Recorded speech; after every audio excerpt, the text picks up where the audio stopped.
Ви знаєте, я скажу так, що заява була, Олександр Григорович, зроблена на ЧАЕС ще. Тоді це, мабуть, це обговорилося в першій частині зустрічі, я думаю, воно обговорилось. Інакше ця заява не з'явилася, мабуть. Моя така логіка дозволяє говорити саме про це. Тобто вони це питання говорили, скоріше всього, на Чорнобильській атомній станції, коли спілкувалися в перший раз в такому форматі. Але безпекові питання, очевидно, були присутні на зустрічі. І ті запевнення, які дав президент Білорусі, очевидно, що вони задовольнили, скажімо, нашого президента, і він це публічно також оголосив.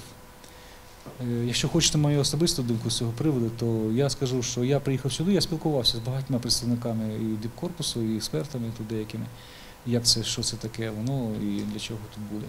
Ну, я скажу так, що моє враження таке, що, можливо, це питання Білорусі насамперед. Ми віримо тому, що сказав Олександр Григорович Лукашенко. Це чітко і позиція була оголошена президентом, що ніколи білоруська земля не стане плацдармом для агресії проти України. Проблема навіть тут, з моєї точки зору, не в Білорусі.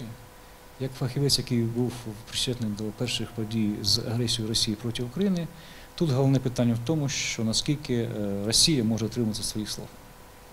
Що я маю на увазі?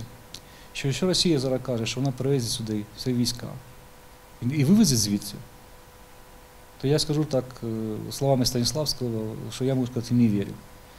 Тобто це питання, скоріше, до Росії.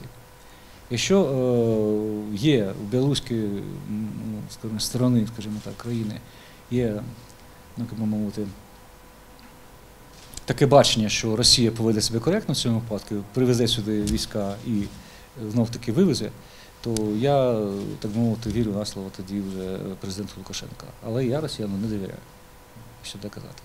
З самого початку агресії проти України це сплошна брехня, дезінформація, і те, що ми маємо зараз, зараз ситуація це створена абсолютно через те, що Росія поводилася некоректно, неправильно.